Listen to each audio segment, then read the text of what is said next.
Hola, hola.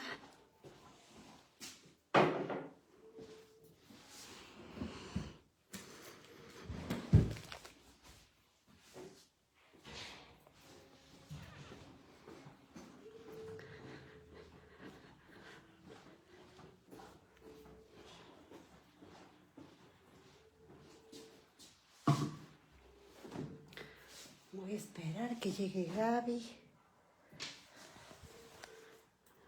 Jorge, hola Jorge, ¿cómo estás? A ver, aquí.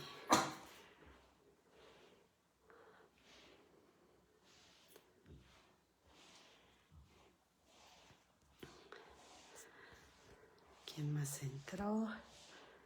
Solo veo a Jorge, pero ya veo que hay dos personas, no sé quién más.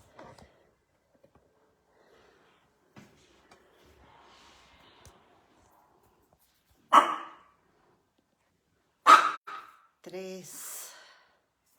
Gaby, te invito. Envía la invitación, lista. Ven acá. Vente, princesa.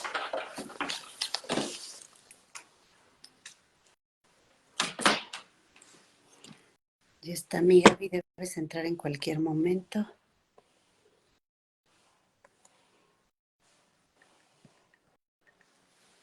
Ya te está agregando. Ay, el invitado rechazó la invitación. Hola, hola, comparto y voy. Ah, perfecto, perfecto. Ok, mi Gaby, espero.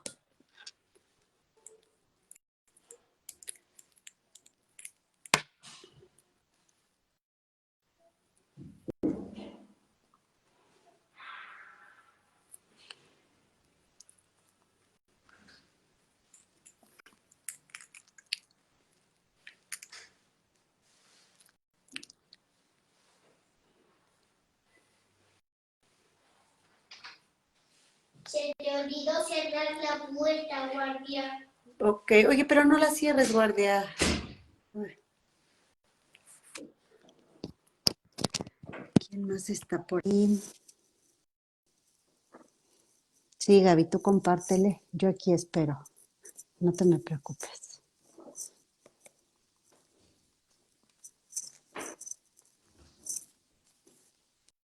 Déjalo abierto, guardia. Guardia. Perfecto, te mando la invitación, Gaby. A probar.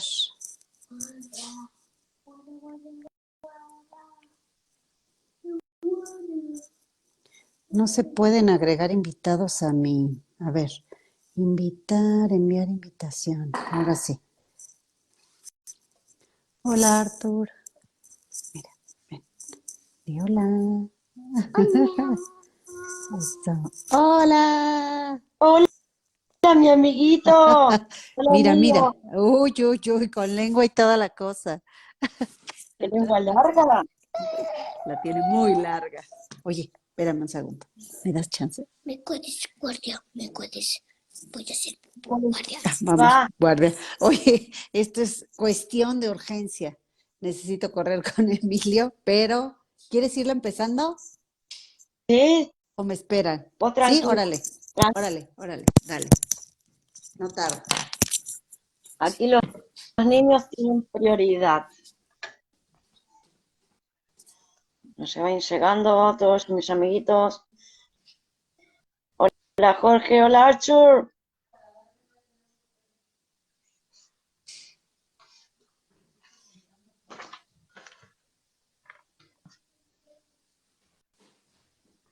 Arthur, después te voy a hablar para ver cómo va eso del círculo de hombres. Saludos.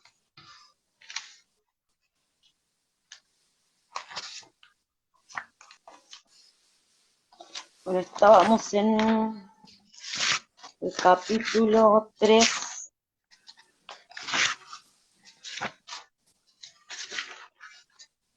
Que es largo.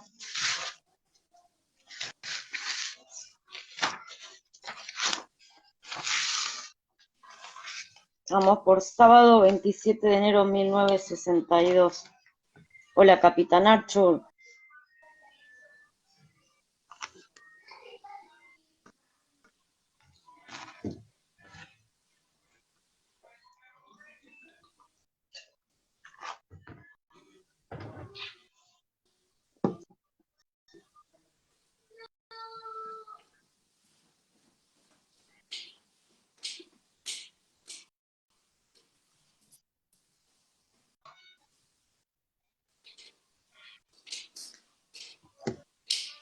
Yo voy empezando. Tal queda grabado. Hola, Itana. Sábado 27 de enero de 1962. Apenas llegué a su casa esta mañana, don Juan me dijo que iba a enseñarme cómo se prepara la mezcla de fumar. Caminamos hasta los cerros y nos adentramos bastante por una de las cañadas. Se detuvo junto a un arbusto alto y esbelto, cuyo color contrastaba marcadamente con el de la vegetación circundante. El chaparral en torno era amarillento, pero el arbusto era verde brillante. De este arbolito debes tomar las hojas y las flores, dijo. El momento justo para cortarlas es el día de las palmas. Sacó su cuchillo y tronchó la punta de una rama delgada. Eligió otra rama similar y también le tronchó la punta. Repitió esta operación hasta tener un puñado de ramas. Luego se sentó en el suelo. Mira, dijo, corté todas las ramas encima de la horqueta que hacen 2 o más hojas y el tallo. ¿Ves? Todas son iguales. Nada más usé la punta de cada rama, donde las hojas están frescas y tiernas. Ahora hay que buscar un lugar sombreado. Caminamos hasta que pareció hallar lo que buscaba. Sacó del bolsillo un largo cordel y lo ató al tronco y a las ramas bajas de 2 arbustos, haciendo una especie de tendero donde colgó de cabeza las puntas de la rama. Las ordenó con pulcritud a lo largo del cordel. Echadas por la horqueta entre las hojas y el tallo, parecían formar una larga fila de jinetes verdes. Hay que ver que las hojas se sequen en la sombra, dijo. El sitio debe ser apartado y difícil de alcanzar. Así las hojas están protegidas. Hay que dejarlas a secar en un sitio donde sea casi imposible encontrarlas. Después de que se secan, hay que ponerlas en un paquete y sellarlas. Quitó las hojas del cordel y las retiró en los arbustos cercanos. Al parecer solo había querido mostrarme el procedimiento. Seguimos caminando y don Juan cortó 3 flores distintas, diciendo que era parte de los ingredientes y debían juntarse al mismo tiempo. Pero las flores se ponían en sendas vasijas de barro y se secaban en la oscuridad. Había que poner una tapa en cada vasija para que las flores crearan moho dentro del recipiente. Dijo que la función de las hojas y las flores consistía en endulzar la mezcla del humito. Salimos de la cañada y nos encaminamos al león. Tras un largo rodeo volvimos a su casa. En la noche estuvimos sentados hasta hora avanzada en su propio cuarto, cosa que rara vez me permitía, y me habló del ingrediente final de la mezcla, los hongos. El verdadero secreto de la mezcla está en los honguitos, dijo. Son el ingrediente más difícil de juntar. El viaje al sitio donde crecen es largo y peligroso, y seleccionar los buenos es todavía más arriesgado. Hay otras clases de hongos que crecen allí mismo y que no sirven. Echan a perder a los buenos si se secan juntos. Requieren conocer bien los hongos para no cometer un error. Hay daños graves si se usan los que no son. Daño para el hombre y para la pipa. Sé de hombres que cayeron muertos por usar el humo sucio. En cuanto los honguitos se cortan, se meten en un guaje. Así que no hay modo de revisarlos. ¿Ves? Hay que deshebrarlos para hacerlo pasar por el cuello del guaje. ¿Cómo se puede prevenir un error?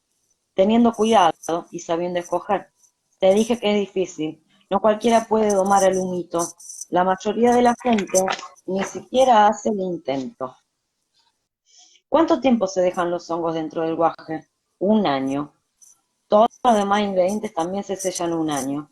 Luego se miden por partes iguales y se muelen por separado, hasta que queda un polvo muy fino. Los honguitos no necesitan molerse porque ellos solo se convierten en polvo fino. Nada más hay que desmoronar los trozos. 4 partes de hongo se añaden a una parte de todo lo demás, ingredientes juntos. Luego se mezcla y se pone en una bolsa como la mía, señaló el saco colgado bajo su camisa. Entonces todos los ingredientes se juntan otra vez y cuando se han puesto a secar, ya estás listo para fumar la mezcla que acabas de preparar. En tu caso fumarás el año entrante y el año después de este la mezcla será toda tuya porque la habrás juntado solo. La primera vez que fumes, yo te encenderé la pipa. Fumas toda la mezcla del cuenco y esperas. El humito vendrá, lo sentirás. Te dará libertad de ver todo cuanto quieras ver. Hablando con propiedad, aliado sin rival. Quien lo busque debe tener una intención y una voluntad irreprochable. Las necesitas porque si no tienes intención y voluntad de volver, el humito no lo dejará. Y después también debe tener intención y voluntad de recordar lo que el humito le permita ver. De otro modo no será más que una mancha de niebla en su mente. ¿Sí? Le doy sí. Sábado 8 de abril 1962. En nuestras conversaciones, don Juan usaba a menudo la frase hombre de conocimiento, o se refería a ella, pero nunca explicaba qué quería decir. Inquiría al respecto. Un hombre de conocimiento es alguien que ha seguido de verdad las penurias de aprender, dijo. Un hombre que sin apuro, sin vacilación, ha ido lo más lejos que puede en desenredar los secretos del poder y el conocimiento. ¿Puede cualquiera ser un hombre de conocimiento? No, no cualquiera. Entonces, ¿qué debe hacer un hombre para volverse hombre de conocimiento? Debe desafiar y vencer a sus 4 enemigos naturales. Será un hombre de conocimiento tras derrotar a estos 4 enemigos. Sí, un hombre puede llamarse hombre de conocimiento solo si es capaz de vencer a los 4. Entonces, ¿puede cualquiera que venza a estos enemigos ser un hombre de conocimiento? Todo el que los venza se convierte en un hombre de conocimiento. Pero hay requisitos especiales que un hombre debe de cumplir antes de luchar con estos enemigos. No hay requisitos. Cualquiera puede tratar de llegar a ser hombre de conocimiento. Muy pocos llegan a serlo, pero eso es natural. Los enemigos que un hombre encuentra en el camino para llegar a ser un hombre de conocimiento son de veras formidables, de verdad poderosos y la mayoría pues se pierde. ¿Qué clase de enemigos son, don Juan? Se negó a hablar de los enemigos. Dijo que pasaría largo tiempo antes de que el tema tuviera algún sentido para mí. Traté de mantener vivo ese tema y le pregunté si pensaba que yo podía volverme un hombre de conocimiento. Dijo que nadie podía decir eso de seguro, pero yo insistí en preguntar si había algunas pistas que él pudiera usar para determinar si yo tenía o no oportunidad de convertirme en un hombre de conocimiento. Dijo que dependería de mi batalla contra los 4 enemigos, de si podía yo vencerlos o salía vencido, pero que era imposible predecir el resultado de esa lucha. Le pregunté si podía usar brujería o adivinación para ver el desenlace de la batalla. Dijo terminantemente que los resultados de la contienda no podían anticiparse por ningún medio, porque volverse hombre de conocimiento era cosa temporal. Cuando le pedí explicar este punto, replicó: ser hombre de conocimiento no tiene permanencia. Uno no es nunca en realidad un hombre de conocimiento. Más bien, uno se hace hombre de conocimiento por un instante muy corto después de vencer a los 4 enemigos naturales. ¿Debe usted decirme, don Juan, qué clase de enemigos son?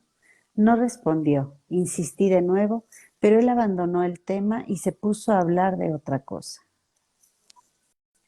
¿Verdad? ¿Le das mi Gaby? Domingo 15 de abril de 1962. Creo que está con delay. Sí. Bueno, vemos, si no yo le Domingo, sigo. domingo 15 de abril 1962.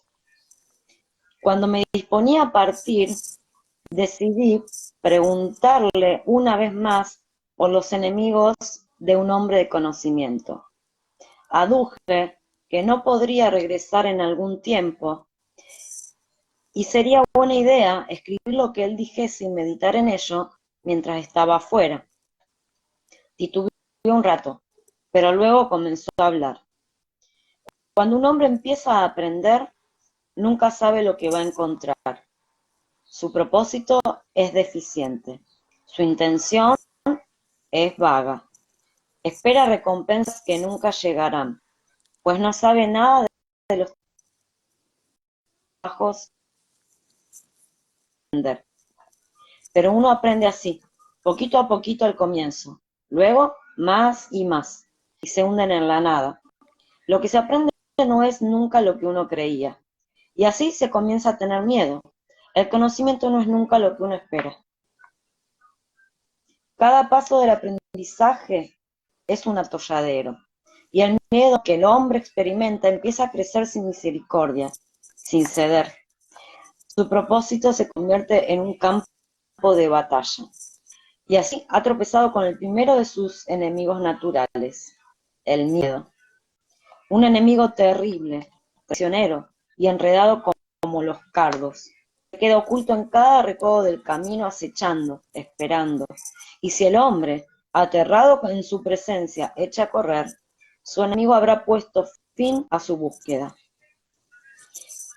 ¿Qué le pasa al hombre si corre por miedo? Nada le pasa, solo que jamás aprenderá. Nunca llegará a ser hombre de conocimiento. Llegará a ser un maleante o un cobarde cualquiera, un hombre inofensivo, asustado. De cualquier modo será un hombre vencido. Su primer ego habrá puesto fin a sus ansias. ¿Y qué puede hacer para superar el miedo? La respuesta es muy sencilla. No debe correr. Debe desafiar a su miedo. Y pese a él, dar el siguiente paso en su aprendizaje. Y el siguiente, y el siguiente. Debe estar lleno de miedo, pero no debe detenerse. Esa es la regla. Y llega un momento en que su primer enemigo se retira. El hombre empieza a sentirse seguro de sí. Su propósito se fortalece. Aprender no es ya una tarea aterradora. Cuando llega ese momento gozoso, el hombre puede decir sin duda que ha vencido a su primer enemigo natural. ¿Ocurre de golpe, don Juan, o poco? Ocurre poco, y conquista rápido y de repente. Pero ¿no volverá el hombre a tener miedo si algo nuevo le pasa? No, una vez que un hombre ha conquistado el miedo, está libre de él por el resto de su vida, porque a cambio del miedo ha adquirido la claridad, una claridad de mente que borra el miedo. Para entonces, un hombre con sus deseos, sabe cómo satisfacer esos deseos, puede prever los nuevos pasos del aprendizaje, y una claridad nítida lo rodea todo. El hombre siente que nada está oculto. Hola, Miyali. Y así ha encontrado a su segundo enemigo, la claridad. Esta claridad de mente tan difícil de obtener dispersa el miedo, pero te ciega. Fuerza al hombre a no dudar nunca de sí. Le da la seguridad de que puede hacer cuanto se le antoje, porque todo lo que ve, lo ve con claridad. Y tiene valor porque tiene claridad. Y no se detiene en nada porque tiene claridad. Pero todo eso es un error. Es como si viera algo claro, pero incompleto. Si el hombre se rinde a esa ilusión de poder, ha sucumbido a su segundo enemigo y será torpe para aprender. Se apurará cuando debía ser paciente y será paciente cuando debiera apurarse. Y tonteará con el aprendizaje hasta que termine incapaz de aprender nada más. ¿Qué pasa cuando un hombre derrotado de esa forma, don Juan, muere en consecuencia? No, no muere. Su segundo enemigo nomás ha parado en seco sus intentos de hacerse hombre de conocimiento. En vez de eso, el hombre puede volverse un guerrero impetuoso o un payaso. Pero la claridad que tan caro ha pagado no volverá a transformarse en oscuridad y miedo. Será claro mientras viva, pero ya no aprenderá ni ansiará nada. ¿Pero qué tiene que hacer para evitar la derrota? Debe hacer lo que hizo con el miedo. Debe desafiar su claridad y usarla solo para ver y esperar con paciencia y medir con tiento antes de dar otros pasos. Debe pensar sobre todo que su claridad es casi un error, y vendrá un momento en que comprenda que su claridad era solo un punto delante de sus ojos, y así habrá vencido a su segundo enemigo, y llegará a una posición donde nada pueda ya dañarlo. Esto no será un error, ni tampoco una ilusión, no será solamente un punto delante de sus ojos, ese será el verdadero poder. Sabrá entonces que el poder, tanto tiempo perseguido, es suyo por fin. Puede hacer con él lo que se le antoje. Su aliado está a sus órdenes. Su deseo es la regla. Ve claro y parejo todo cuanto hay alrededor, pero también ha tropezado con su tercer enemigo, el poder. ¿Querés seguir con el poder? Sí. Un hombre en esta etapa apenas advierte que su tercer enemigo se cierne sobre él, y de pronto, sin saber, habrá sin duda perdido la batalla. Su enemigo lo habrá transformado en un hombre cruel, caprichoso. ¿Perderá su poder? No, nunca perderá su claridad ni su poder. Entonces, ¿qué lo distinguirá de un hombre de conocimiento? Un hombre vencido por el poder muere sin saber realmente cómo manejarlo. El poder es solo una carga sobre su destino. El hombre así no tiene dominio de sí mismo, ni puede decir cómo ni cuándo usar su poder. La derrota a manos de cualquiera de estos enemigos es definitiva. Claro que es definitiva. Cuando uno de esos enemigos vence a un hombre, no hay nada que hacer. Es posible, por ejemplo, que el hombre vencido por el poder vea su error y se corrija. No, una vez que un hombre se rinda, está acabado. Pero si el poder lo ciega temporalmente y luego él lo rechaza, eso quiere decir que la batalla sigue. Quiere decir que todavía está tratando de volverse hombre de conocimiento. Un hombre está vencido solo cuando ya no hace la lucha y se abandona. Pero entonces, don Juan, ¿es posible que un hombre se abandone al miedo durante años, pero finalmente lo conquiste? No, eso no es cierto. Si se rinde al miedo, nunca lo conquistará, porque se asustará de aprender y no volverá a hacer la prueba. Pero si trata de aprender durante años en medio de su miedo, terminará conquistándolo, porque nunca se habrá abandonado a él en realidad. ¿Cómo puede vencer a su tercer enemigo, don Juan? Tiene que desafiarlo con toda intención. Tiene que llegar a darse cuenta de que el poder que aparentemente ha conquistado no es nunca suyo en verdad. Debe tener a raya a todas horas, manejando con tiento y con fe todo lo que ha aprendido. Si puede ver que sin control sobre sí mismo, la claridad y el poder son peores que los errores, llegará a un punto en el que todo se domina. Entonces sabrá cómo y cuándo usar su poder, y así habrá vencido a su tercer enemigo. El hombre estará para entonces al fin de su travesía por el camino del conocimiento y casi sin advertencia tropezará con su último enemigo, la vejez. Este enemigo es el más cruel de todos, el único al que no se puede vencer por completo, el enemigo al que solamente podrá ahuyentar por un instante. Este es el tiempo en que un hombre ya no tiene miedos. Ya no tiene claridad impaciente. Un tiempo en que todo su poder está bajo control, pero también el tiempo en el que siente un deseo constante de descansar. Si se rinde por entero a su deseo de acostarse y olvidar, si se arrulla en la fatiga, habrá perdido su último asalto, y su enemigo lo reducirá a una débil criatura vieja. Su deseo de retirarse vencerá toda su claridad, su poder y su conocimiento. Pero si el hombre se sacude el cansancio y vive su destino hasta el final, puede entonces ser llamado hombre de conocimiento, aunque sea tan solo por esos momentitos en que logra ahuyentar al último enemigo, el enemigo invencible. Esos momentos de claridad, poder y conocimiento son suficientes. Don Juan casi nunca hablaba abiertamente de Mezcalito. Cada vez que yo lo interrogaba sobre el tema, se negaba a contestar, pero siempre decía lo suficiente para crear una impresión de Mezcalito.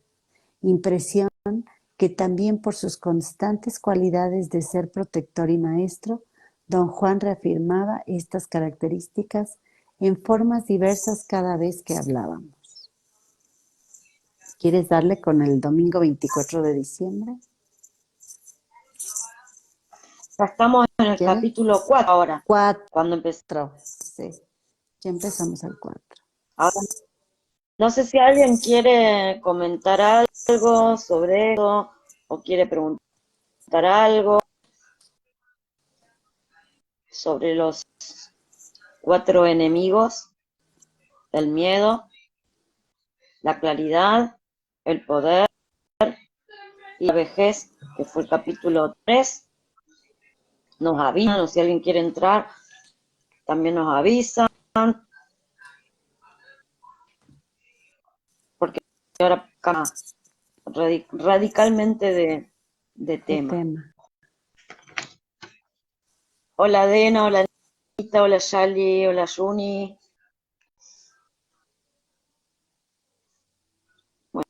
Bueno, si no hay... Creo que no. Bueno, entonces seguimos. Perfecto. Seguimos con el domingo 24 de diciembre de 1961. La yerba del diablo nunca ha protegido a nadie. Solo sirve para dar poder. Mezcalito, en cambio, es manso, como un niñito.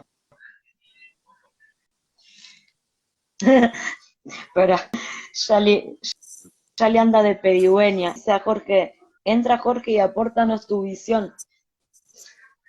Hay que ver si Jorge puede, quiere. A ver qué nos dice. Bueno, a ver qué nos dice. Yo no quiero abusar porque hoy tiene live, Jorge.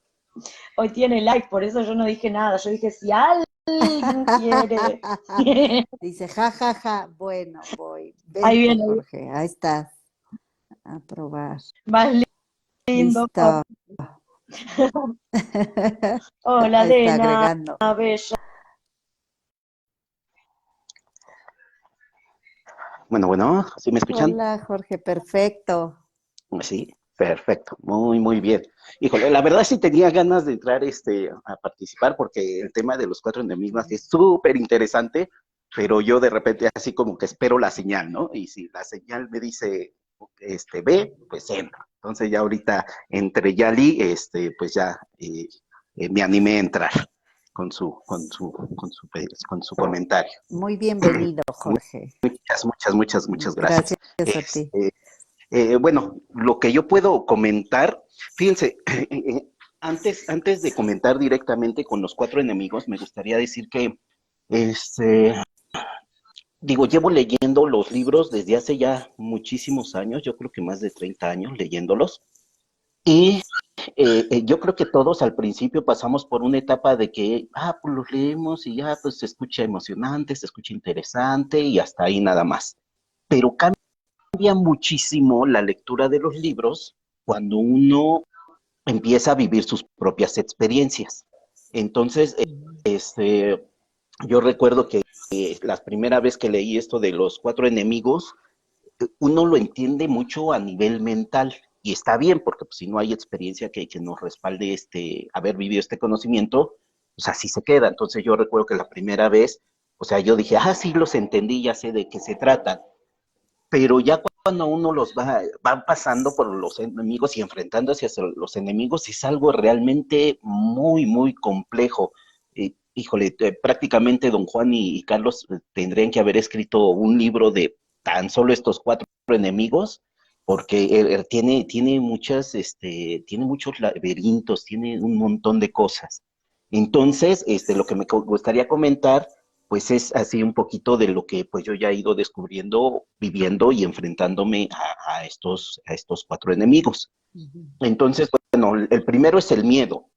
En mi experiencia y en mi vida he conocido un montón de gente que no tienen ustedes idea qué tan impresionante es su potencial de habilidades despiertas. No nada más para este camino de conocimiento del guerrero, sino para cualquier camino. He conocido personas ensoñadoras con un potencial asombroso, personas con dotes de sanación increíbles, o sea, y sin ningún tipo de instrucción, o sea, sin ningún tipo de maestro que los guíe, ni guía, ni nada. Muchos de ellos ya por solo linaje, que la abuelita y la bisabuelita y todo eso se va traspasando. Y pero el miedo al que se enfrentan estas personas, o sea, les da miedo. Hay personas que yo he visto que son capaces de curar simplemente con la mirada. Simplemente mirando a alguien, ya son capaces de curar, ni siquiera necesitan tocarlos, ni decirles una palabra. Bueno, he conocido otras personas que con la palabra, que con 2 palabras, llegan a sanar a alguien. Pero esas personas, y sobre todo en su juventud y adolescencia, y bueno, al menos aquí en México por la fuerte cuestión de la religión católica, este, le tienen miedo a todo eso que les pasa. O sea, todos estos increíbles habilidades que tienen de sanación y de un montón de cosas. Hay muchísimas cosas que he visto en las personas con un potencial increíble, que uno se siente, aún así ya trabajado, uno se siente un gusanito a su lado porque es increíble su potencial, pero el miedo. Y el miedo he visto cómo, y yo he platicado con ellas y le digo, oye, pero es que eso que tú tienes, si lo trabajaras, o sea, podrías, pues hacer lo que quisieras, ¿no? Si tú, no sé, si tienes el de la sanación, pues podrías, pues, sanar y ayudar y lo que sea, y se espantan y dicen, no, yo no quiero meterme en eso, ha de ser algo malo, yo no quiero, andar ayudando a nadie, yo lo que quiero nada más es no sentirme así, porque se espantan. Su miedo es tan que se espanta lo que hacen. Tener sueños premonitorios, hay gente que es increíble teniendo sueños premonitorios y les espanta. Y en vez de compartirlo y explorarlo, huyen o sea, buscan con padres católicos, buscan con brujos, buscan lo que sea para ya no volver a tener contacto con eso. Y así, en general, son muchos de los casos que yo he visto del miedo. Efectivamente, el miedo pues por algo es el primer enemigo, ¿no? Porque es la primer barrera a la que se enfrenta la gente y con esa primer barrera, pues ya es literal, como dice don Juan. Si las personas se dejan vencer por el miedo desde esa primera vez, ya no hay forma. Ya no hay forma de que venzan su miedo.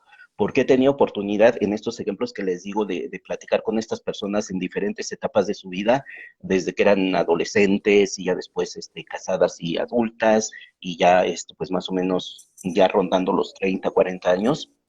Y no, el miedo jamás desapareció. Y prefirieron ocultar, incluso, a veces les da miedo incluso hablar del tema. O sea, tan grande es su miedo que prefieren ocultarlo, ¿sí? Entonces, bueno, eso es muy cierto lo que dice don Juan. Y por otro lado, también es muy cierto cuando dice que cuando uno vence el miedo por primera, como enemigo del conocimiento, efectivamente ya no vuelve el miedo, ¿sí? Eh, Leo Aparentemente un vuelve. comentario, leo un Sí, comentario, dice Shari, creo ayer se hablaba de eso, cómo han cancelado eso a las autoridades de salud, este tipo de sanación. Sí, dice en el taller de claro, esta nueva amiguita que sí. Sí, También sí. veíamos De cómo hecho, lo toman al miedo, al susto, como al espanto, lo toman como una enfermedad y cómo así tienen es. eh, Sí, los andinos y en todos los países tienen sanación para el miedo, para el mal de susto, o bueno, como cada uno lo conciba en su país, le da mucha importancia claro. al En espanto, al este miedo. caso, claro, en este caso, qué bueno ese comentario, Gaby, porque cabe aclarar que es diferente. El susto y el miedo son dos cosas muy diferentes. El susto es inevitable, ese jamás se va a quitar. Ese es como una reacción corporal y energética que se tiene cuando enfrentamos algo que sale, que nos enfrenta intempestivamente y que nos agarra desprevenidos. Entonces, todos, no sé, si vamos caminando y nos explotan un globo atrás de nosotros, pues el cuerpo va a reaccionar, le va a dar susto, ¿no? Eso es súper normal, eso jamás se va a quitar, pero es diferente al miedo. Incluso don Juan lo comentaba, al cuerpo le gustan los sustos, y le decía Castaneda, tú vienes aquí por los sustos, tu cuerpo ya le agarró este gusto Justo. al susto, y por eso sigues viniendo, ¿sí? Entonces son dos cosas diferentes. Voy a ampliar un poquito aquí. Aquí en México hay, como bien decías, y en general, yo creo que en todo el mundo hay muchas técnicas de tratar esto del susto. Aquí el susto en México, el conocimiento que se tiene es que cuando hay un susto, nuestro cuerpo energético como que se expande y corre el riesgo de que ciertas fracciones de nuestro cuerpo energético o alma, como algunos le pueden decir, se rompa y se quede en el lugar donde recibimos el susto. He tratado a varias Eso decía personas justo que, ajá, decía justo eso, este, y cómo hay que volver al lugar para llamar a ese pedacito de alma que se quedó ahí claro. donde ocurrió el susto. Sí, pasa mucho esto cuando las personas tienen accidentes en automóviles en carretera, porque son impresiones muy fuertes, son velocidades muy distintas a un accidente en la ciudad. Entonces, me ha tocado tratar a personas que han tenido así algún accidente en carretera y el efecto o sea, cambia el comportamiento de la persona cuando trae susto. Entonces, los que ya más o menos sabemos de eso, decimos, ya sabemos identificar cuando una persona anda asustada. Les comparto aquí un poquito de los detalles para que ustedes vayan sabiendo. Son personas asustadizas. Son personas que si uno habla un poquito más fuerte, su cuerpo se encoge. Son personas un poco retraídas. Y todas estas cosas que acabo de mencionar son algunos ejemplos que se dan después del susto. O sea, la persona cambia. Antes no era así tan asustadita y de todo eso. Brinca por todo. Si alguien que trae mal de susto, como se le conoce, anda brincando por todo. Entonces ahí, porque de repente, no sé, pueden llevar un niño con uno y dicen, no, ya es que mi niño lo noto raro porque tuvimos este accidente y desde ahí como que anda cambiado. Entonces uno con esta información, con estas bases que les comparto, uno dice, bueno, pues está enfermo de susto. ¿Sí? Hay varias curas de susto. La más común aquí en México, bueno, se le hace una limpia con hierbas medicinales.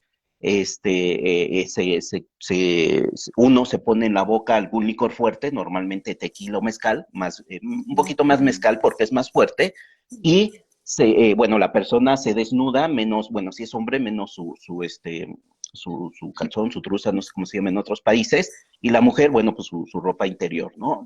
Independientemente de la edad. Necesita estar así el cuerpo, porque lo que uno hace es escupir el mezcal en su cuerpo, ¿sí? En todo el cuerpo necesita escupir su mezcal, y después de esto, uno se va a acercar por detrás y le va a gritar por los dos oídos, que es un poquito la parte en que vamos en los audios de Don Juan Matus y las Brujas Guerreras, por los dos audios le va a gritar uno muy fuerte su nombre, ¿sí? Entonces, esa es una técnica, su alma, donde ande dispersa, va a iniciar su camino de regreso a la energía de la persona, ¿sí? Esa es una técnica. Pero a veces esa técnica no es suficiente, porque a veces hay muchas variables y condiciones que pasan en el suceso que dio el susto, y entonces hay que utilizar otras técnicas. Ya ven que en el grupo de Brujas Guerreras venimos comentando muy seguido en los audios de esta experiencia que una chica tuvo con nosotros comiendo mezcalito, y obviamente pues ella estaba con mucho terror y estaba en segunda atención porque había comido mezcalito. Nosotros, de alguna manera, pues Valkyrie y yo nos encargamos de proteger ahí toda la noche, que fue algo muy, muy pesado, pero nosotros sabíamos que teníamos que hacer eso y sabíamos que la chica se tenía que mantener dentro del círculo de protección que habíamos creado, porque si la chica, por producto del susto de todo lo que estaba viendo, se salía del círculo y se echaba a correr, ¿qué ha pasado en el desierto? Ha pasado una de dos, o se muere o se va a fragmentar así su alma, y ahí es prácticamente imposible y prácticamente no hay ninguna técnica de hacer que vuelva su alma, porque el alma en el desierto es un lugar de poder muy fuerte y el alma se va a ir caminando. Y como es un lugar de poder, el alma ya no nada más se queda en este mundo, sino entre en otros mundos. Y entonces, por muy bueno que sea un chamán y lo que sea, es prácticamente tarea imposible regresarla, porque se tendría que primero y ver por dónde se fue caminando su alma en el desierto, y ya más o menos cuando se vio, pues como seguir el rastro y ver dónde ya no hay huellas de esa alma, porque en ese punto seguramente entre otros mundos. Y ya de ahí la persona tiene que meterse a buscar en quién sabe cuántos mundos para ver si la encuentra. O sea, ahí sí ya es prácticamente imposible. Y no hay como que, y es algo muy riesgoso. Un chamán o un brujo que lo haga, pues difícilmente lo va a hacer porque se va a arriesgar su vida. ¿Sí? Y también otra técnica, ya para terminar hablando de esto de los sustos, es aquí en México hay una planta que se llama Ololuyuki. Luego por ahí si quieren la googlean, es una planta de hojas muy bonitas en forma de campanilla, de colores muy vibrantes, y tiene unas hojitas, sus hojas son en forma de corazón, es una especie de enredadera. Esa planta ya cuando tiene sus ciclos, cada 2, 3 meses, y cuando se seca, tiene unas bolitas que ahí da sus semillas. Entonces, de esas semillas, bueno, hay hombre y macho, se utilizan las semillas macho, y esa se hace una infusión, que son 5 semillitas para hombres y 3 semillitas para mujeres, dependiendo lo que se les dé. Y esa infusión se le da a la persona se acuesta, entra en una especie de trance, y ya el brujo, chamán o lo que sea, se va a encargar de hacerle preguntas, así como, y también tiene que ser como muy sutil, así como, hermanito, y dime dónde andas, y lo debe ir guiando. Dime, hermanito, ¿te acuerdas de que estabas en el desierto, de que tuviste un accidente en tal lugar? Y ya es un viaje que se va yendo en un conjunto, y la persona pues va a ir respondiendo afirmativamente o negativamente, según cómo se le vaya dirigiendo. Y ya cuando se llega y se le hace la pregunta, ¿recuerdas dónde se te quedó tu alma? Y si la persona dice, sí, pues ya, dime dónde. Pues es que era así, y había un árbol, y el pueblo se llamaba así, y todo eso, y se saca toda esa información donde se quedó, donde se fragmentó el alma de la persona. Entonces ya una vez con esa información, ahí ya va ahora sí que el brujo chamán con la persona en el sitio donde lo localizaron, y ahí, muy parecido a lo que dije al principio, donde se le echa mezcal al cuerpo de la persona, pues ya también se hace todo un ritual para que nuevamente se vuelva a unir. Y todo esto, pues, desde el susto. Ya, hijo, nomás porque se me ocurrió ahorita otra, pero ya la última. Aquí en México también, cuando una persona es atropellada, bueno, ya casi no se hace, pero cuando una persona es atropellada en la calle, o un accidente, o le dio un infarto en la calle y todo eso, antes se acostumbraba mucho a que las personas iban al lugar donde cayó ahora sí quien falleció, y primero le ponían una cruz, pues para de alguna otra manera simbolizar el lugar donde falleció, pero le ponían veladoras y todo esto. Esto también se dice que era para levantar pues su sombra, o la parte de su alma que se haya quedado ahí. No sé si recuerdan por ahí la película esta de Sexto Sentido, donde de repente pues ahora sí que los muertos andaban, pues andaban vagando para allá y para acá, y no sabían lo que les había pasado. Entonces, bueno, ya con esa crucecita y esas velas ya es como que, pues para que el muerto se dé cuenta y vea su nombre, y vea que pues falleció, y que falleció ahí en ese lugar. Entonces, bueno, pues también esa es una parte. Entonces, bueno, ya regresando al tema, por eso decía que es diferente el susto ya corresponde a todo esto que ya les expliqué ahorita, y el miedo es distinto, el miedo es otra cosa. Entonces, bueno, retomando el tema del miedo, ahí yo me he dado cuenta, y ahí ya en mi experiencia personal, que sí, una vez que uno vence el miedo, ya es para siempre. ¿Por qué? Porque a mí me pasa algo muy raro siempre que vamos a hacer alguna salida de poder, con plantas, con lo que sea, hacer algún trabajo de este camino. Un día o 2 días antes, entre comillas, pareciera que me agarró un miedo. Ya con la experiencia, pues ya me doy cuenta de que no es miedo, son inorgánicos que pues siempre van a buscar que estorbar el camino de uno y que uno no se atreva a vivir este tipo de experiencias. ¿Sí? Entonces, 2, 3 días antes, siempre se le cuela un inorgánico a uno y siempre hace como que intenta meter miedo. Entonces yo en muchas de esas, aunque yo soy el que las he organizado, han habido algunas que digo, no, es que voy a cancelar, no, es que les voy a decir que yo no voy a ir, precisamente por este inorgánico que está susurrando y le está dando ciertas vibraciones al cuerpo a uno. Pero ya como con la práctica ya sé que no, pues yo sé que debo reponerme a eso y que no es realmente miedo y ya siempre termino yendo. Pero también cuando organizamos estas salidas, siempre dice, no sé, van a ir 12 personas. Ya sabemos que de esas 12 personas van a ir 8, van a ir 6, y todas confirmaron 2 días antes, ¿no? Pero el último día, la sarta de pretextos que dan es muy chistosa y muy graciosa porque uno se da evidente cuenta que pasaron por este proceso, ¿no? Del inorgánico y querer meter miedo. Entonces, este miedo que habla don Juan está muy ligado también a los inorgánicos. No nada más es el miedo que sienta uno. Van a haber inorgánicos que van a querer meterle miedo a uno, pues para que uno no haga cosas de su camino que te van a llevar a un crecimiento. ¿No? Entonces, bueno, eso por parte del miedo. Ya me extendí mucho, pero bueno. En la cuestión de la claridad, es algo bien interesante y profundo lo de la claridad. Y yo me he dado cuenta que la cultura hindú, y bueno, es muy vasta la cultura hindú, pero más o menos uno de los grandes fines de ellos es llegar al nirvana.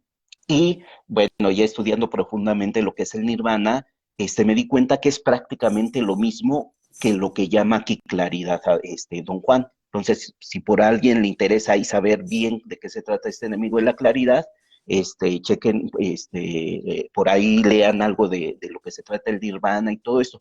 El nirvana es exactamente esta iluminación. Para los hindúes, el nirvana es la iluminación.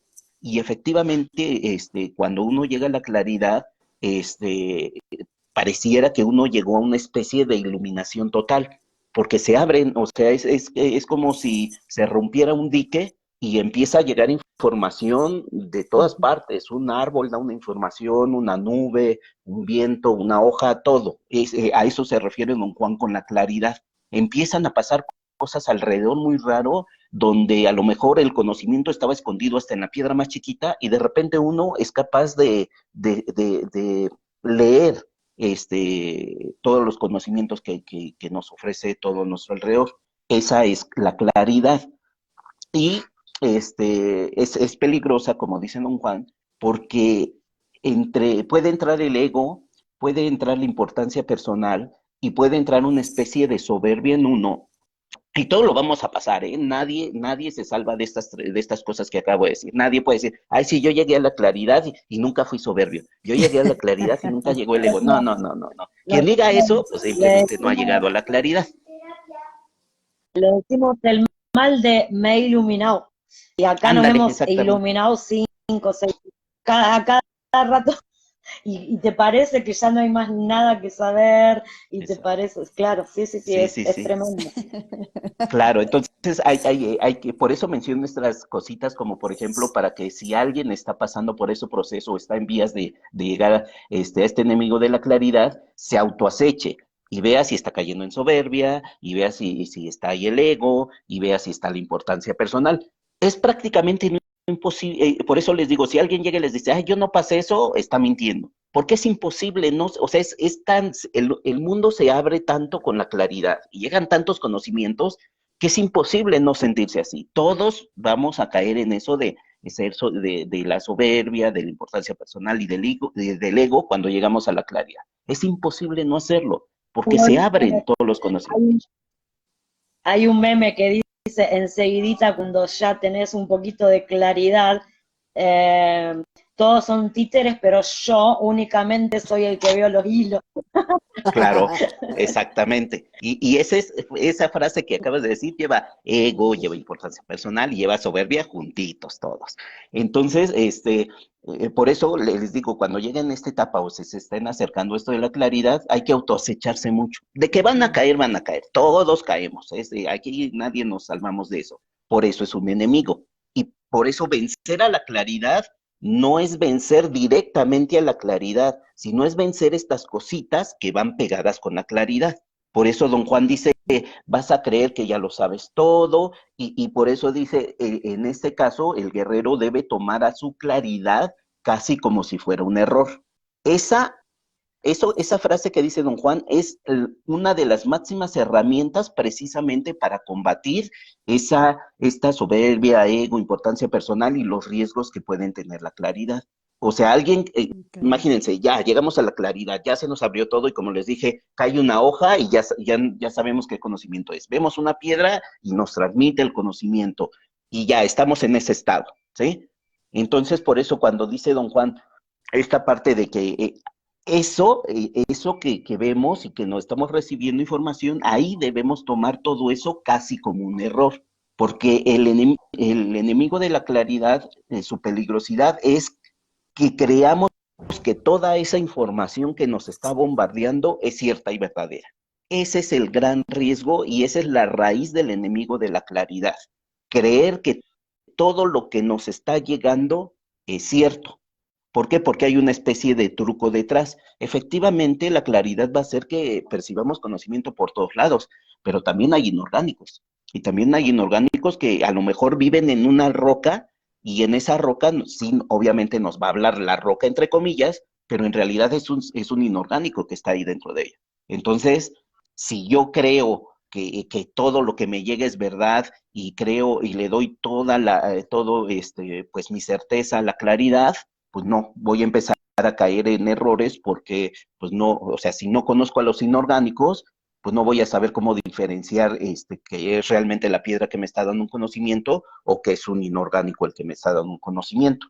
Entonces es bien importante ahí. Les cuento rapidito aquí, una de las chicas que fue con nosotros la última vez al desierto, ella ya con los efectos de mezcalito, vio una florecita ahí y se puso a platicar con ella y la flor pues ya le empezó a decir para qué servía, cómo curaba, si hacía infusión, cuántas hojitas debía tener. Le empezó a hablar la plantita y le empezó a decir de todo. Ahora imagínense esto, pero que en realidad en la planta esté un inorgánico dándole información errónea a la persona. Pues la persona si le cree a su claridad va a decir, ay, bueno, ya me pongo a hacer infusiones como me dijo la plantita y todo eso, y se las empieza a dar a la gente. Y a lo mejor nada más fue una técnica para hacer débil a las personas, para que sientan miedo, para manipulación, no se sabe, ¿no? Entonces, por eso el enemigo de la claridad lleva todos estos riesgos. Y por eso, como dice don Juan, el guerrero debe tomar su claridad casi como fuera un error.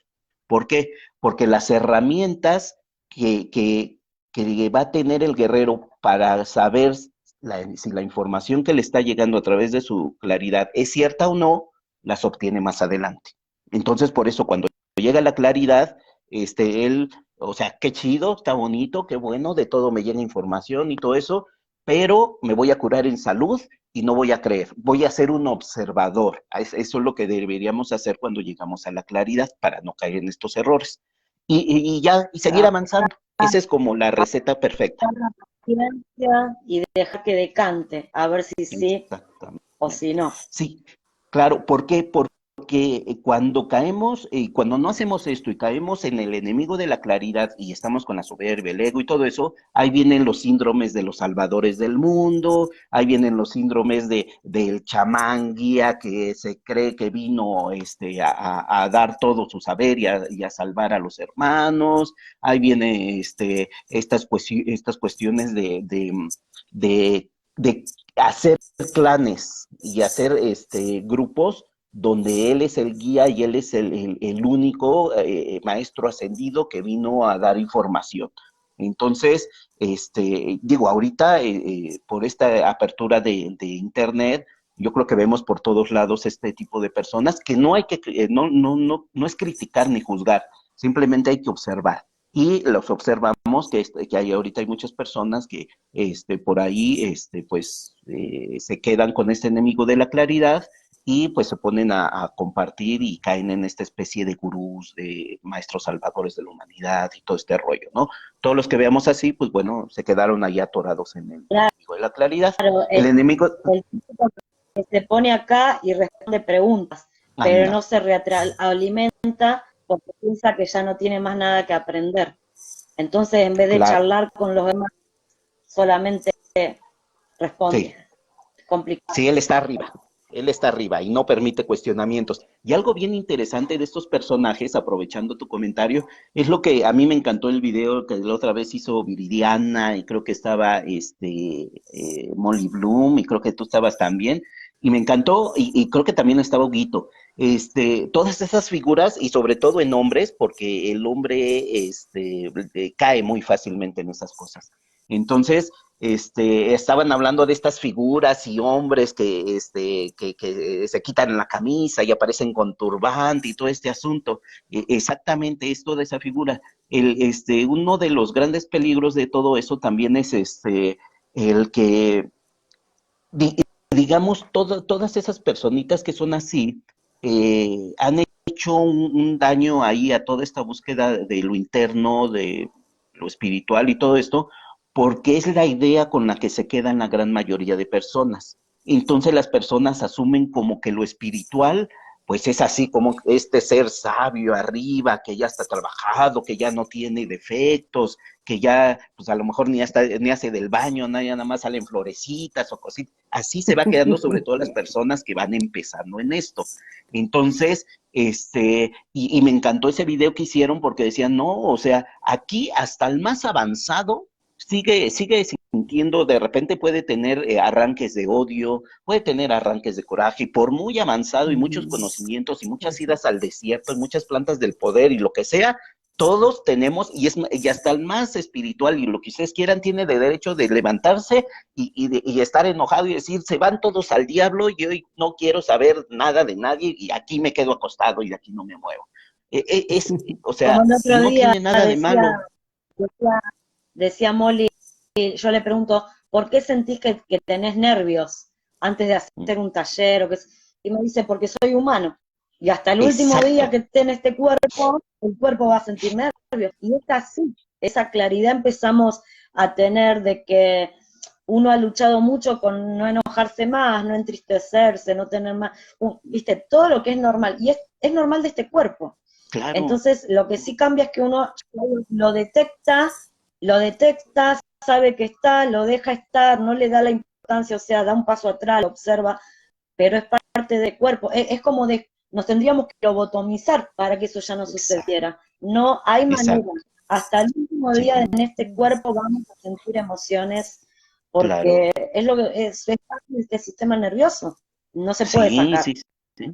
No, para nada. Y está bien, pues somos tonal, como dice don Juan, no somos un cuerpo físico y tenemos deseos y tenemos preocupaciones y tenemos coraje y nos levantamos de malas y a lo mejor decimos, sabes que esta semana no me baño y nada de eso nos va a quitar ni lo espiritual, ni nuestra búsqueda personal, ni los conocimientos que hayamos tenido, ni los avances que hayamos tenido. Y no está para nada peleado, pero desafortunadamente estas personas que ahorita decíamos, y digo, no criticarlas ni juzgarlas, sino simplemente observar para nuestro aprendizaje, ellas, cada quien es libre de hacer sus caminos y ellos lo eligen así, pero desafortunadamente el efecto que tenemos es que las personas que van empezando siguen mucho a estas personas, las endiosan, creen que ya saben todo y lo malo es que ya después sale por ahí algo, ay, es que esa persona tuvo relaciones con una de sus aprendices y el escándalo, ¿no? O esa persona, la vimos comiendo carne y el escándalo, porque pues él habla de no comer carne y así, ¿no? Y por mucho que él hablara de veganismo y por mucho de que él dijera lo que sea, pues está en todo su derecho de ese día se le pegó la regalada gana comer carne ¿Y qué tiene de malo? No tiene nada de malo, y tampoco está yendo en contra de lo que predica. Nada más ese día se le ocurrió comer carne y ya. Pero si alguien lo ve, olvídense, ya se le crucifica y todo el asunto, porque no, ¿cómo comió carne? Si él habla de veganismo y los beneficios, pues sí, está bien, el veganismo tiene sus beneficios, pero pues no, pues tampoco tiene nada de malo que haya comido carne. Pero eso, o sea, en este enemigo de la claridad, hay personas que se van por ese lado y pues sienten que ya tienen todos los conocimientos y también, o sea, tampoco criticarlos, o sea, hay algo bonito dentro de estas personas que es una cuestión bien natural de querer compartir lo que ellos lograron y eso es súper noble y eso está súper bien. Aquí lo malo es que quedarse en ese enemigo, porque como decía don Juan, lo mejor ante este enemigo es mejor creer que casi que no hay que Un error. creerle, ¿sí? Sí, exacto, un error, exactamente. ¿Por qué? Porque si estas personas no se quedaran en esta especie de que yo ya soy el gurú y ya pregúntenme y yo ya lo sé todo, seguirían Ayer avanzando en su camino. estábamos en una charla con un psicólogo que va a dar 4 charlas que es justamente psicología y espiritualidad, y hablaba de esto, ¿no? Del ego incluso en los maestros espirituales. Y entonces él decía que una persona verdaderamente iluminada ni siquiera va a estar en internet, él está en su vida, él está haciendo sus cosas y no, ni siquiera va a estar diciendo estoy iluminado, ni compartiendo ni nada, porque ya están en otra cosa, totalmente un camino muy Sí, solitario, muy digamos, personal, muy que solitario. no necesitan decirlo. Puede ser el que estén atendiendo un supermercado, pueden ser que estén barriendo una vereda, pero no es el interés de ellos alertar al otro, ¿entendés? O Claro. enseñarle al otro, porque ya sabe que el camino es individual y que cada uno llegará. Entonces, bueno, eso es también importante tenerlo en cuenta. Dice, Sí, es qué importante bueno que también dices. lo que decimos y hacemos esté en armonía. Claro, y así también para no generar falsas expectativas en el otro, lo que decíamos, mostrar que tenés mucha energía y estás bárbaro, pero también mostrarte el día que no tenés ninguna energía y estás sin bañarte una semana, porque sino que es muy difícil, es muy difícil, y los otros van a querer llegar a lo que vos estás mostrando, imposible, Claro, un imposible. porque el camino es personal, es totalmente personal. Y sí, de hecho, sí, coincido lo que dice el psicólogo, efectivamente, el aprendizaje es personal. Y por mucho que yo tenga la fórmula mágica, es una fórmula mágica para mí. Si yo quisiera esa fórmula mágica, escribirla y pasársela a todo el mundo, y miren, yo tengo aquí la fórmula mágica y tengo la salvación, y sigan todos esto que a mí me funcionó, vean, si a mí me funcionó, pues a ustedes también. Mentira, es una fórmula personal y el que a mí me haya funcionado no quiere decir que a los demás les vaya a funcionar. Por eso yo le llamo esto el síndrome del salvador del mundo y todas estas cosas, ¿no? Porque, y es fácil, ¿eh? Yo creo que ahí lo mismo, o sea, todos cuando llegamos a este enemigo y esta tremenda claridad, es muy difícil que no caigamos y que no caigamos en ese síndrome del Salvador. No, es una especie de urgencia, si vamos a hablar de la persona y sin criticarla, eh, entra en uno una especie de urgencia porque los demás vean lo que uno vio, porque definitivamente es maravilloso, es increíble que cuando llegamos a la claridad y el conocimiento se nos abre, así como decimos,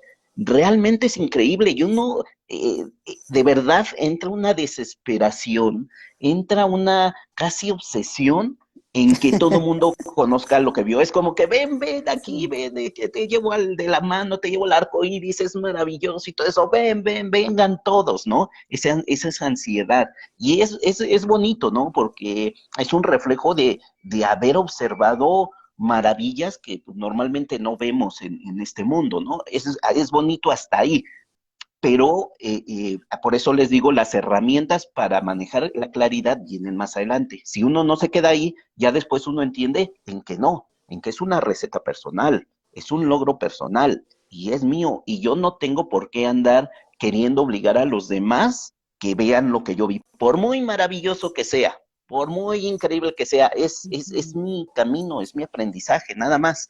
Y ya cada quien, a lo mejor si siguen el mismo camino, seguramente van a llegar ahí. Si siguen otro camino, pues van a seguir lo que ese camino les corresponda y nada más. Pero sí hay esta especie de ansiedad y es parte de la claridad y es lo mismo, es prácticamente inevitable no caer en eso. Entonces ahí es donde yo le digo el síndrome del salvador del mundo, porque pues esta ansiedad hace que digan, es que descubrí algo maravilloso, véanlo todos. Y pues no lo van a ver todos porque pues es algo personal. Entonces, sí, lo observamos mucho en internet con estos casos y estos gurús, y como que de repente la gente que va empezando se queda con una idea que la espiritualidad ya no tiene nada que ver con el cuerpo, ya no vamos a sentir deseos sexuales, ya no vamos a sentir deseos de comer chocolate, ya no vamos a sentir deseos de nada, ¿no? Porque somos unos seres sentaditos que todo el tiempo estamos vibrando alto y estamos en una nubecita, ¿no?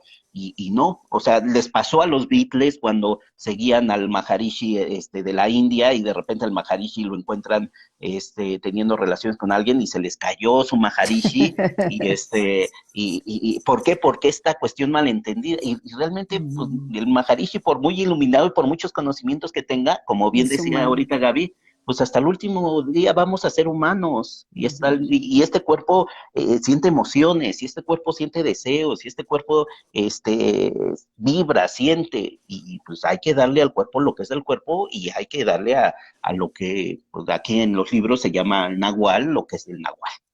Entonces, bueno, eso con el enemigo de la claridad, creo que sí logramos hablar para que entiendan las personas que escuchen esto. Como les digo, es muy profundo, ¿no? En la lectura, híjole, se queda muy por encimita. Ya después pasamos al enemigo del poder y obviamente con todo esto la base es todo esto que les digo. Ya se nos abre el mundo, ya vemos conocimientos, ya vemos cosas que los demás no ven y eso automáticamente nos va a poder en un lugar de poder exactamente, comparado con los demás. ¿Por qué? Porque lo que veo y los conocimientos que se me abren se transforman en herramientas, herramientas que yo sí tengo y que los demás no tienen. Automáticamente eso ya me coloca en una situación de poder. Aquí el rollo es qué dirección yo le doy ese poder, ¿sí? Desde mi perspectiva, pues no hay como que cosas buenas o malas. Simplemente son caminos que elige cada quien, pero hay personas que eligen utilizar este poder para manipular. Y hemos hablado que los nortes pues no nos gusta la manipulación y eso, pero pues bueno, es la libertad de cada persona y la libertad de esa persona es de que, bueno, tengo poder, pues yo lo utilizo para manipular, bueno, pues ya, es su camino, ¿no? Y ya él sabrá lo que enfrentará en ese camino. Pero estas herramientas, aquí es donde, en el enemigo de poder, donde más autoacecho debemos hacer. ¿Por qué? Porque el tener estas habilidades extras, estas herramientas extras que los demás no, va a ser donde afloren más nuestros vicios, todos nuestros vicios, ¿sí? Y si de repente, imagínense a alguien que vivió todo el tiempo con baja autoestima, que lo bullearon, y que de repente tenga herramientas de poder que los demás no tienen, ¿qué va a hacer si no se autosecha? Pues va a buscar utilizar estas herramientas. Exacto. ¿No? Imagínense ahora alguien quien ha vivido con carencias económicas toda su vida y de repente obtiene estas herramientas de poder que le pueden hacer accesible a lo económico de manera muy fácil. Pues se va a buscar cubrir todas esas carencias y necesidades que tuvo toda la vida. Y así con todas las cosas, ¿no? Ahí empiezan a cobrar por espiritualidad, vender talleres de todo tipo, prometerte salvaciones. Y entonces es complicado también. Sí, súper complicado. Entonces, el enemigo del poder es eso. Ahora, como les digo, siempre hay trampita en esto, o sea, no es de que, bueno, ya voy a enfrentar al poder, ¿y cómo venzo al poder? Bueno, pues don Juan lo dice muy claramente al finalizar, el guerrero debe aprender que el poder que realmente tiene no es realmente de él. Y cuando uno llega a ese punto, ya está ahí a pasitos de vencer el enemigo del poder, porque uno debe entender eso. las personas que no entienden esta última frase que dijo Don Juan y que empiezan a utilizar estas habilidades para cosas de sus vicios, ay, perdón, que ya me perdí.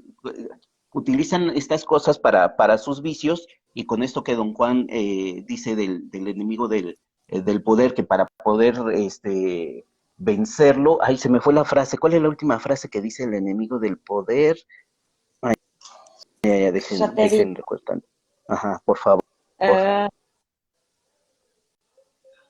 Pará, que estoy ahí con la vejez. Mm. Ya de lo último que habla del poder, que creo que es la última línea. A ver, pará. Que el poder los ciega, papá. Sí. Ah, Ay, perdón, esto que debe entender que el poder no es de él, ¿sí? ahí Estas está. personas que se Es desvían para ese importante. lado creen Claro, no que es el poder es de ellos. claro. Exacto, entonces ellos creen que el poder es de ellos y eso los lleva a un lugar muy peligroso, porque son personas que se van a confiar en su poder, pero realmente el poder no es de ellos. Por mucho conocimiento y por mucho poder que, entre comillas, hayan acumulado estas personas, el poder depende de muchos otros factores. Depende de energías externas, depende de ciclos que se repiten a lo mejor cada 2 años, cada 3 años y que entran a la Tierra. Hay un montón de variables Claro. que afectan el poder. Entonces, imagínense una persona de estas que ya va muy confiada por la vida, de que tiene poder y ya yo soy poderoso y el poder reside en mí, todo esto, y de repente entra y anda batallando con todos. Yo me enfrento al chamán de allá porque soy poderoso y soy más poderoso que ustedes. Ah, yo le hago lo que sea, a quien sea, porque yo soy poderoso. Yo, con mi poder obtengo todo el dinero que yo crea porque soy poderoso. Imaginen a todas estas personas y de repente entra un ciclo de enseñanza, una energía de enseñanza en la tierra que nos pone a todos en carencia, porque la carencia lleva una enseñanza también, y pum, y nos afecta a todos. Por arte de magia, esta persona que creía que tenía mucho poder, lo pierde, porque realmente nunca fue de él. La persona esta entra en una crisis que luego hasta se andan matando, porque el poder que creían que tenían ellos, pues ahí aprenden de que realmente nunca fue de ellos. Y son personas que dicen, pero si es que yo antes tenía tanto poder que me llegaban millones de pesos y yo hacía negocios y todo era... Y entran en unas depresiones y en unas... Hay otra. Hace años que no me enfermo, yo ya no me enfermo más. Y Ándale, porque ya tienen el poder. Y cuando se enferman, en vez de decir que se enfermaron, te dicen que fueron a un retiro espiritual. claro, Por ejemplo, exactamente, dice, eso sí, compara mucho con un curso de milagros cuando el ego nos hace creer que los dones son nuestros. Dice Shali, claro, exacto. totalmente. Es lo mismo, exactamente lo mismo. Entonces, es bien riesgoso y luego se andan suicidando o luego andan cayendo en depresiones muy fuertes estas personas porque entran en todos estos traumas. No sé, alguien de que curaba y por el poder adquirido sanaba y ya tenía sus clientes y era muy famosa y todo, y de repente se le va en un momento a otro esto. O sea, olvídense, se le fue toda su construcción de vida de a lo mejor los últimos 20 años. Y es terrible cuando les llega a pasar algo así. Entonces, digamos, quien no entiende por las buenas que el poder no es de nosotros, lo entiende por las malas, así como les estoy diciendo. Y es totalmente destructivo. Cuando las enseñanzas nos llegan por las malas, llegan con más, llegan a destruirnos, ya porque fuimos necios y no hicimos y entendimos lo que teníamos que entender. Y ya por último, este enemigo del miedo, lo que yo aprendí, siempre, como les digo, esto es como previo, todo eso que hablamos fue como previo, que, ay, sí, ya nos estamos acercando a vencer el enemigo del poder.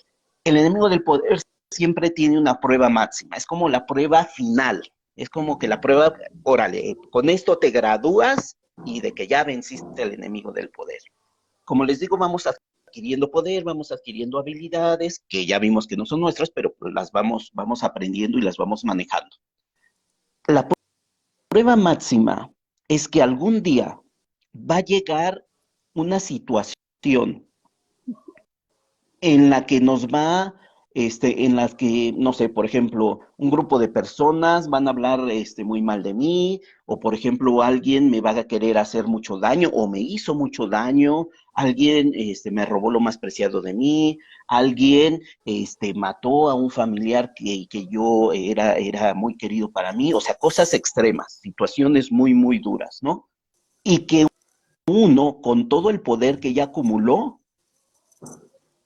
con moviendo un solo dedo, puede regresarle esa destrucción a esa persona, porque uno sabe ya del poder que tiene, uno ya sabe que puede mover muchas cosas con el poder de uno, y uno sabe que la venganza que uno puede tener con esa persona es tronando los dedos, tronándonos los dedos por el poder que uno ya adquirió, puede en cualquier momento destruir a quien le hizo daño a uno, ni siquiera a quien quiere intentarlo, no, a quien ya lo hizo, a quien ya lo hizo. Esa es la prueba máxima del poder. Tener ese gran poder de venganza y de destruir con el solo tronido de las manos y no hacerlo. No hacerlo, con eso se gradúa uno del poder. Con eso se gradúa uno. Y es una prueba difícil porque imagínense, o sea, ahorita hablé cosas extremas, pero son reales. Que alguien le haya matado a alguien a uno y que uno, o sea, estamos hablando de cosas muy fuertes.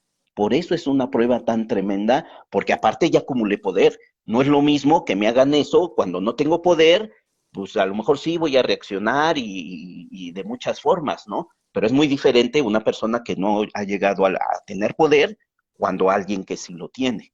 Es muy distinto, porque cuando tenemos el poder sabemos, tenemos la certeza que podemos causarle el peor de los daños de su vida a esa persona. Y no hacerlo, a ella nos graduamos. Cuando llegamos a ese punto y no lo hacemos, ahí ya podemos decir que pasamos el enemigo del poder. Y pues bueno, ya después viene el enemigo de la vejez, que efectivamente, como dice don Juan, ese nunca se va a vencer.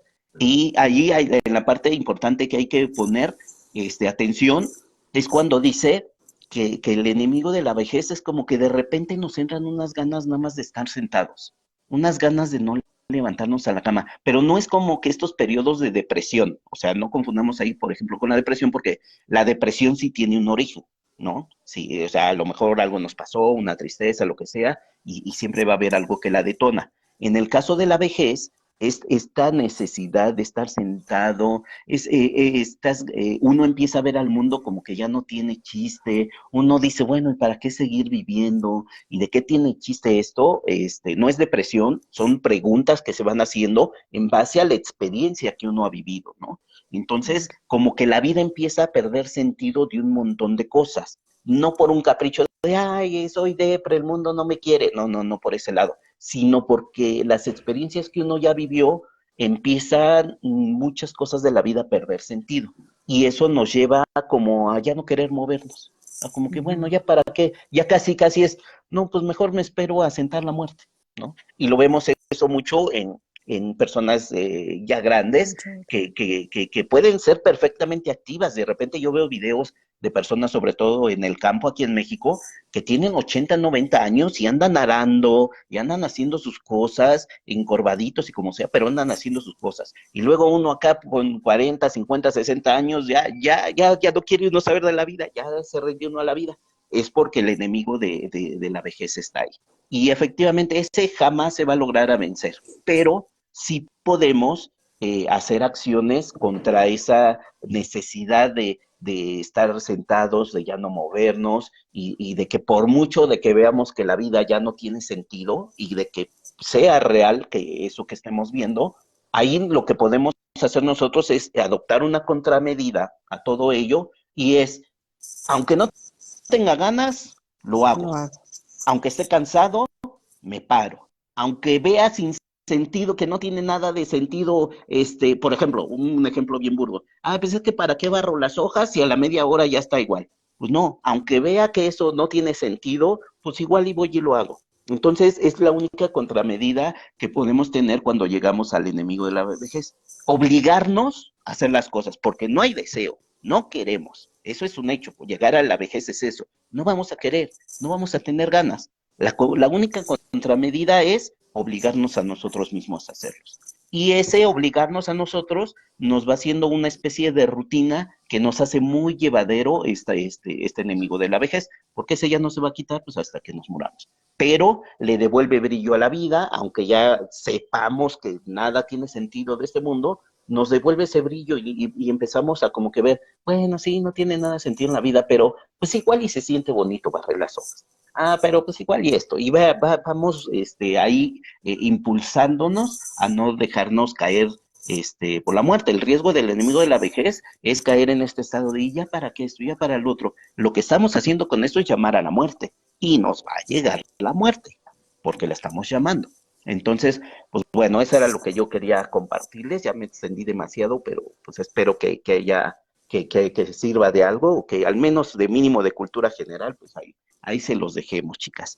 Entonces, pues bueno, ya gracias por Yali por invitarme aquí y a ustedes por el espacio. Pues bueno, yo la sigo escuchando por acá. Gracias, Jorge. Muy buena explicación, muy esclarecedora. Listo, por aquí la sigo escuchando. Vale.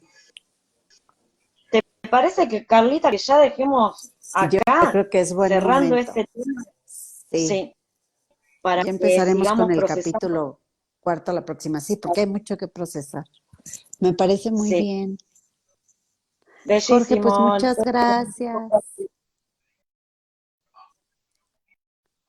Muy buena información. Gracias a ti, mi Gaby. Un placer estar con ustedes. Nos vemos la próxima semana. Chao, chao. Saludos a mi amiguita. Chao, chao. Saludos a todos. Chao.